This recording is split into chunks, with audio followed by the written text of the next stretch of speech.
Good morning po sa lahat and welcome back po muli sa aking channel. This is I Am Kanoy and today is January 7, Sunday po ng morning po.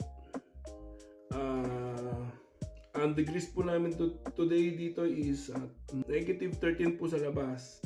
And ako po ay lalabas po ngayon. The reason po punong-puno po ng snow po sa labas. Yung snow po yun ay pinong parang buhangin po. Para po kayo naghalo-halo. Ganun po ang dumadating po sa amin dito sa Alberta. So hindi naman po ito lagi. Once in a while lang po. Pero since na kami po ay winter po dito, winter time, hindi po namin alam kung kailan siya darating. Kasi minsan may forecast. Nagkakaroon kami ng forecast dito na magkakaroon kami ng snow for today, pero hindi naman. Kaya sinasabi nila minsan 50% chances. Yung 50-50, ano pa yon, hindi pa sigurado masyado yon. Pero kapag sinabing 70 or 80% chance na magkaroon ng snow, pagkatapos sasabihin po nila in millimeter kung gaano kakapal yung snow, yun po yung dumadating. Kapag sinabi 80 or 90% snow chance, okay, patay na. Meron kaming snow na darating for tonight, ganoon.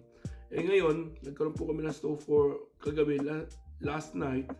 And then, pagkagising ko, ayan, may snow po. Ayan, magbubukas ako ng garage ngayon. Pakita ko po sa inyo yung snow po namin dito. Ano po, at ako ay maglilinis. The reason po ay ako po ay maglilinis kasi kung ang bahay mo ay nasa gitna or nasa kanto, especially ako nasa kanto, obligado kong linisin yung the whole area ng aking pinalilibutan ng bahay. Kasi ako po ay liable po. So, any accidents, kung halimbawa may naglalakad, may namamasyal, at may nadula sa aking, kung sa side ng aking bahay or sa harapan ng bahay, at nadula siya, no hospital, liable po kung sagutin yung kanyang yung mga pangangailangan po sa hospital. So, mayroon pong insurance po doon. Kaya para maiwasan po yung mga aksidente at insidenteng ganyan, ako po as bilang pong owner po ng bahay, ako po ay kailangang gawin po yung aking paglilinis sa labas ng bahay.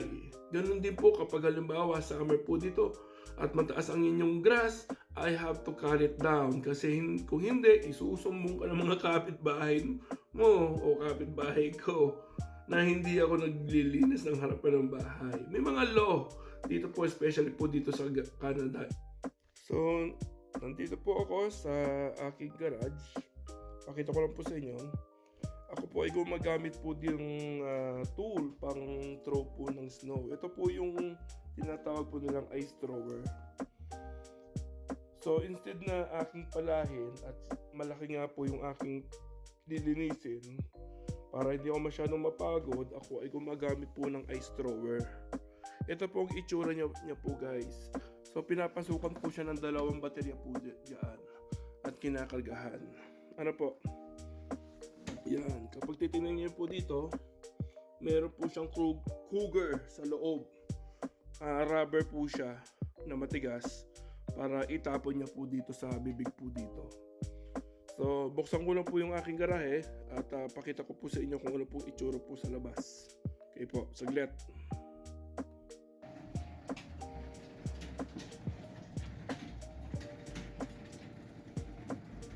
Ayan. Good morning, Canada. At ang snow ko, hindi naman masyadong ganun kalala. Okay lang, pero mahirap tong palahin. Kasi nakadikit na sa simento. Lalo especially yung mga wet side. So palagay ko unahin ko dito sa sa truck kasi covered lang nga siya. Ano po, saglit lang ha. Pwesto ko lang to. So sa paglinis ng aking truck, gagamit po ako ng leaf blower. So tinanggal ko po yung baterya po doon sa isa para magamit ko po dito. So leaf blower lang po guys. Okay. Medyo malamig. Baba ko yung braso ng aking manggas.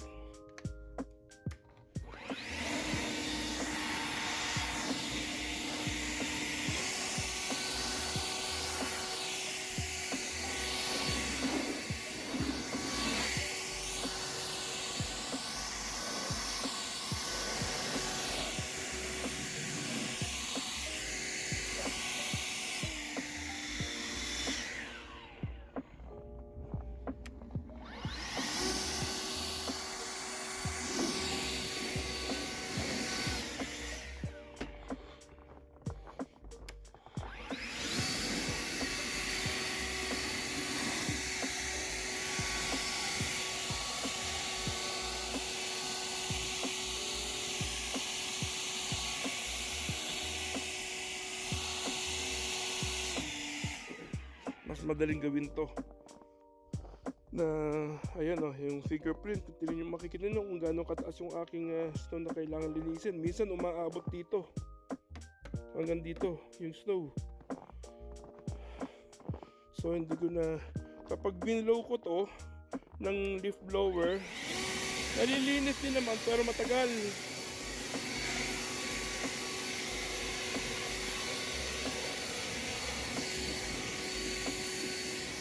Linisin ko na nga.